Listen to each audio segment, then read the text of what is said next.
back to the final episode of the night for the Dane and Josh show. Dane sends his love. Sometimes Dane gets called up to cover events, which is totally cool.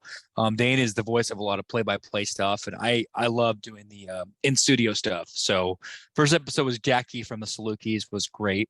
Second episode, even though I'm from Oklahoma, born and bred, I've developed a love and a respect for all things Kansas and KU. Really, honestly, if there's any person out there doing something to make the sport better, we just love it. So I've got some facts for you about Kansas before I get into tonight's guest. A couple things about Kansas, if y'all didn't know this. First thing, Kansas is the home, the birthplace, the mothership, if you will, of Pizza Hut. I did not know that. The first Pizza Hut was established in Kansas. Pretty crazy. Also, the home of the world's largest easel. Have no idea why that's cool, but it's a fact. It really is. We're also the birthplace for the TV show. Now, most of you young bucks won't know this, but there's a TV show called Little House on the Prairie.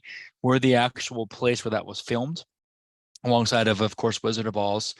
But what's really cool, speaking of like powerful female influences, we're also the birthplace of the one and only Amelia Earhart. Pretty cool. There's another fact to you guys. There's an amazing superstar athlete ambassador for female athletics that's also representing Kansas, someone that we look up to from KU softball, an amazing outfielder, the one and only Presley Limbaugh. Presley, how you doing tonight, my friend? I'm good. I'm great. Excited to be here. I'm excited to have you. It's cool to talk to a local Kansan. How's the week been for you? It's good. I actually just came back the first to get moved into my place, and I love it. I love it. So Presley, again, get this out of the way. I have nothing but respect for you. I'm from Norman, Oklahoma. My family is. As long as you're not wearing burnt orange, we have no problems, okay? You already know. So we respect you guys. All kidding aside, we've even interviewed Texas players. We're just kidding, but there's definitely no rivalry between us and you. So we respect the heck out of what you're doing. The audience has some questions over the years, Presley, that we think would fit this episode. So I'm going to start off with this one. Before you started being an elite player at KU and your high school career and just being an elite just softballer in general, take me back to day one. How old were you when you first picked up the ball and started playing in your life? I'd say about as old as I could pick up a bat. So my brother, he grew up in sports, obviously, and I was always at the ball field with him. You know, and my parents would play with me, and I kind of just grew up in it. So I'd say about 3 or 4 years old.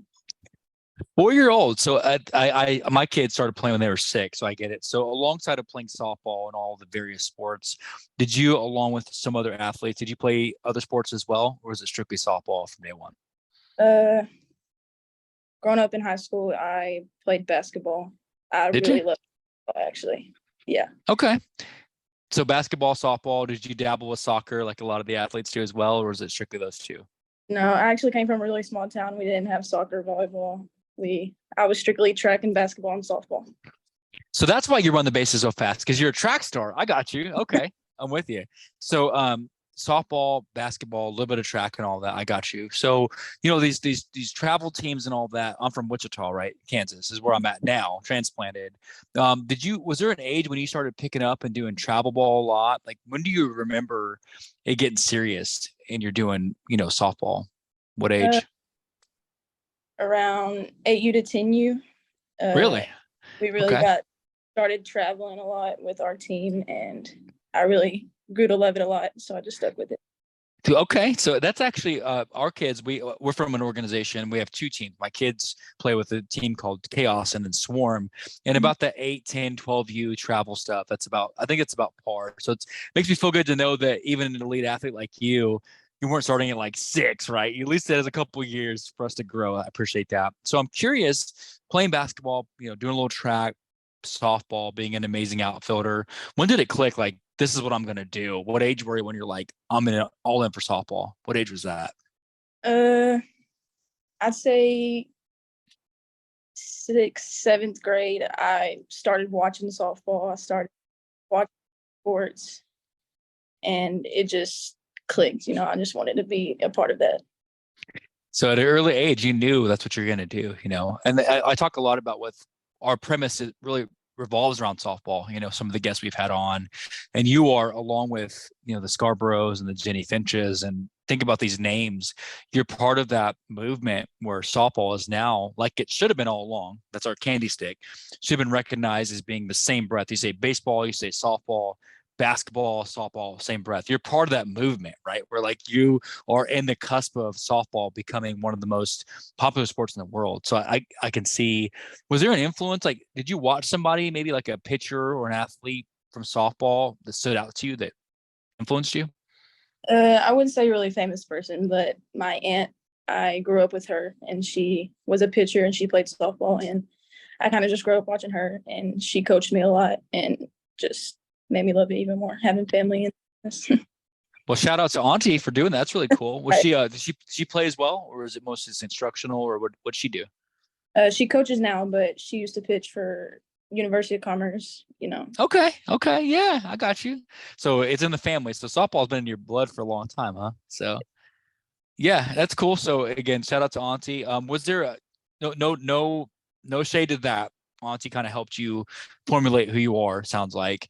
Was there a pro athlete that you watched? Like, 'cause I know my kids right now, they're all into like this. They watch this Amanda Scarborough. That's like their god right now, right? Amanda Scarborough, a little bit of Jenny Finch, Tori Vidales.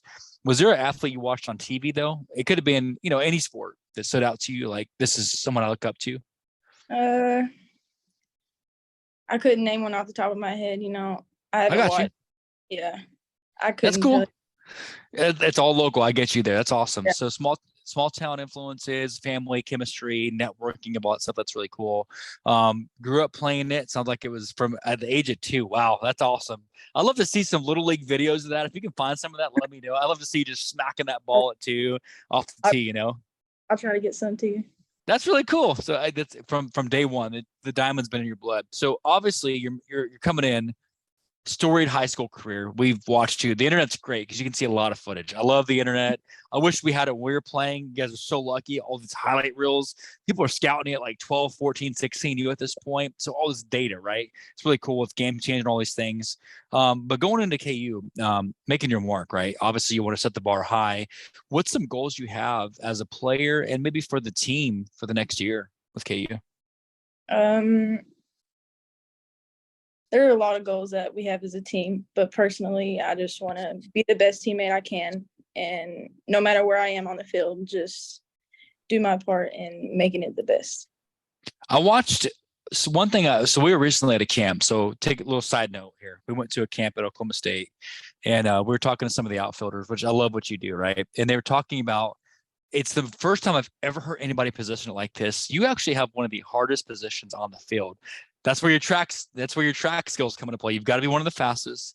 You've got to be one of the toughest, and you've got to be one of the most mentally prepared, right? So alongside of playing for a long time in outfield, did you dabble with infield at all, or was it always been outfield for you?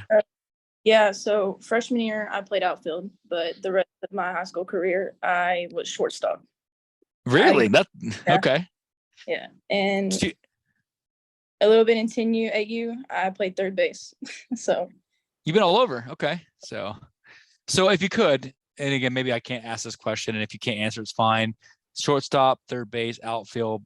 For those listening, those littles and those coming up in the game, let me phrase this carefully. What do you think is the most challenging position that you played?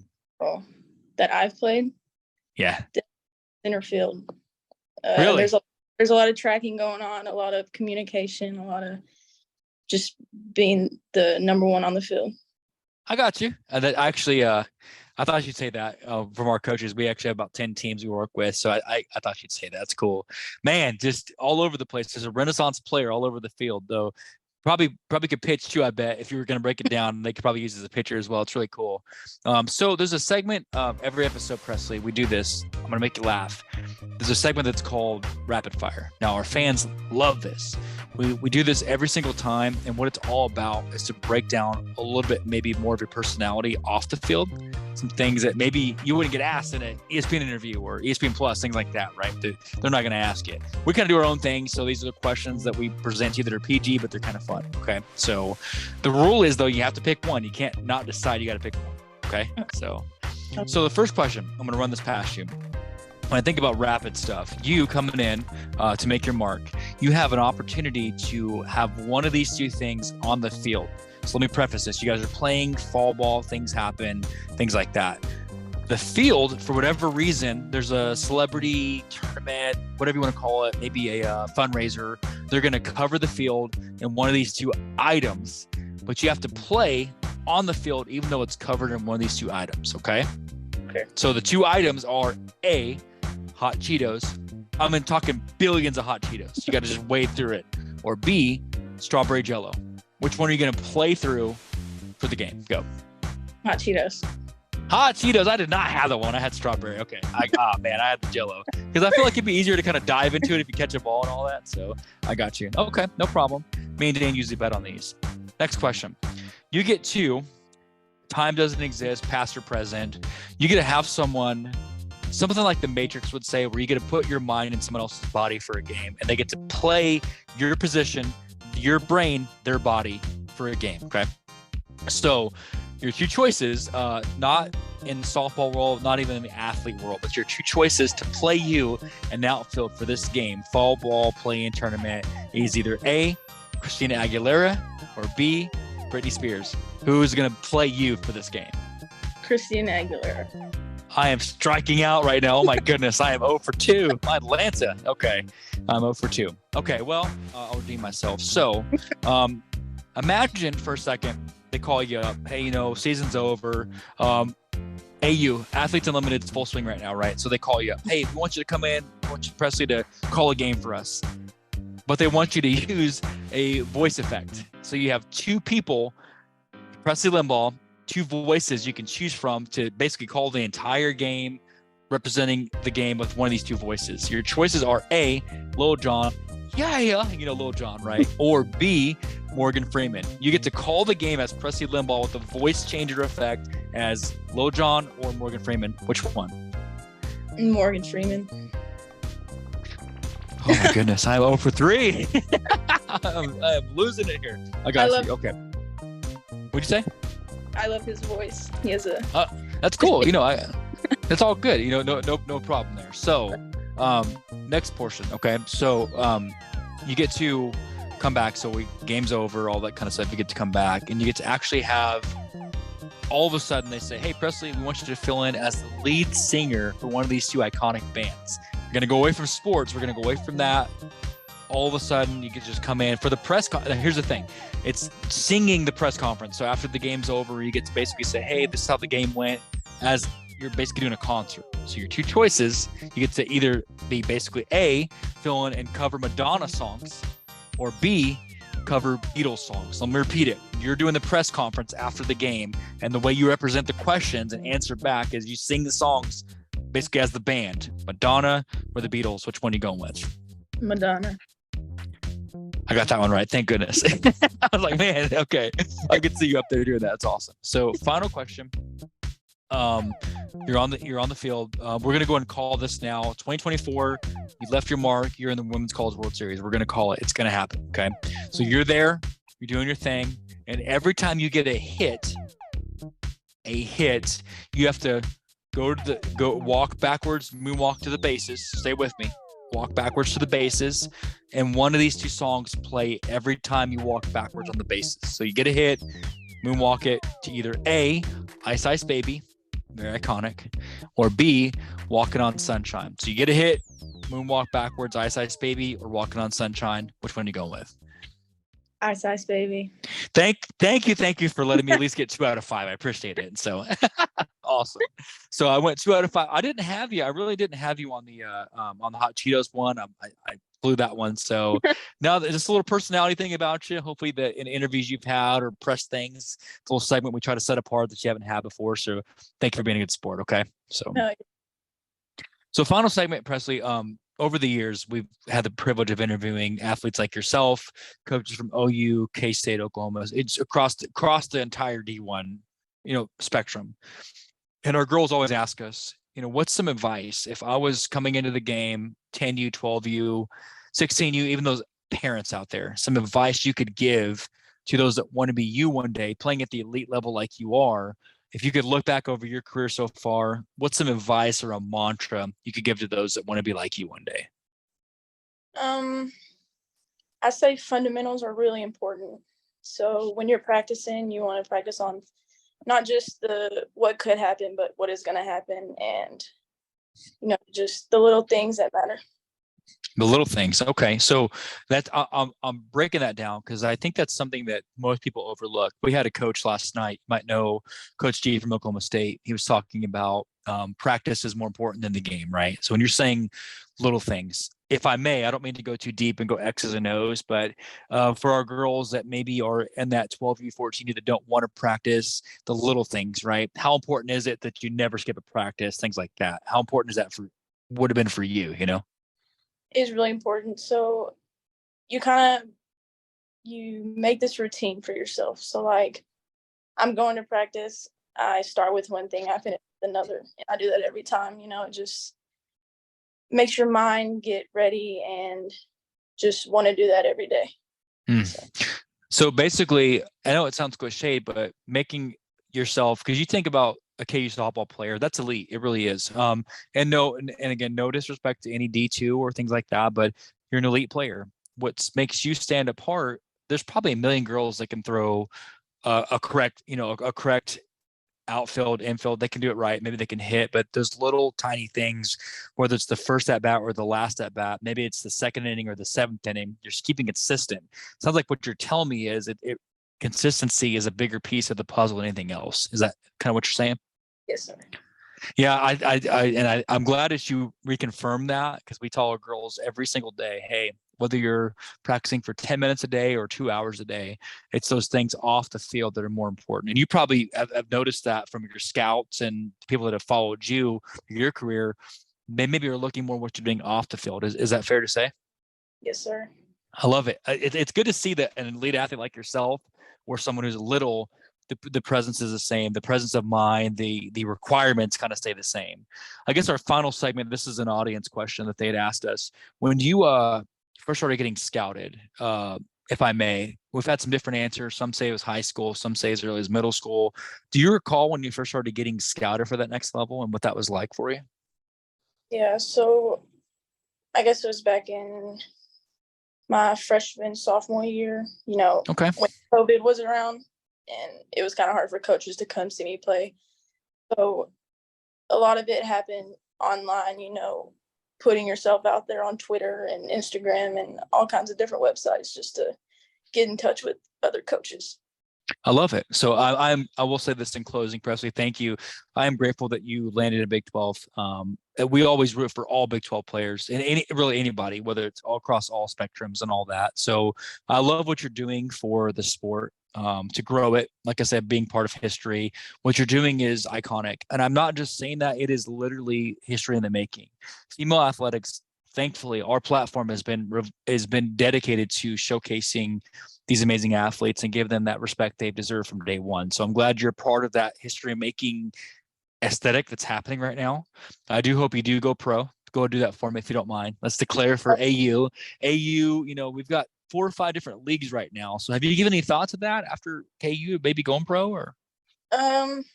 It's always a thought in mind, but I have no idea what the future holds. So hopefully I'm a little biased. If you could do me a favor, just go ahead and throw it out there. Go ahead and go to Oklahoma City Sparks. Just do that for me if you don't mind. Just for me.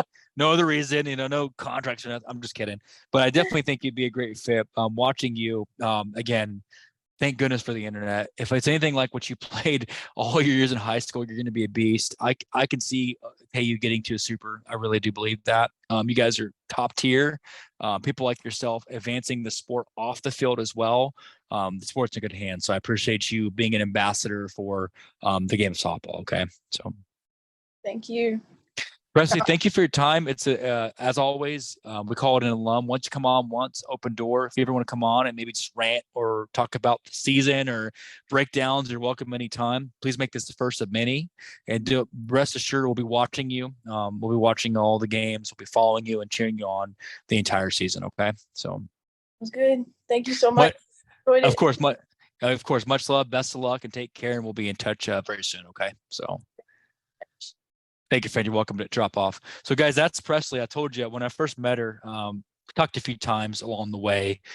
Can't say enough thank yous about this amazing athlete. I am big on what is representing the sport and people like her work ethic, routine, doing the little things, extraordinary, reminding yourself that it's okay to make a big deal about the little things. Those are the stuff that we love about this sport and what these ambassadors of the game do, and giving these young ladies an example of what it takes to grow up and be a powerful, as it should be, a powerful athlete. Whether it's male, female, shouldn't matter. Just, hey, powerful athlete turned into a powerful role model in society. So softball is one of those games that if you haven't noticed, as a conduit for representing amazing people, right? So I'm grateful that we have this outlet, this platform to get to showcase these amazing ladies and what they're doing for the sport on and off the field. Presley and KU, thank you for your time. We'll be cheering you on. As I do more and more of these episodes, I find myself being more dedicated to the sport as a whole and not just one team. So tonight was no exception. Thank you for making sport better and never giving up. So Dane sends his love on behalf of Dane and Josh show. Don't forget, as always, that we love you. And as Dane would say, thank you for listening.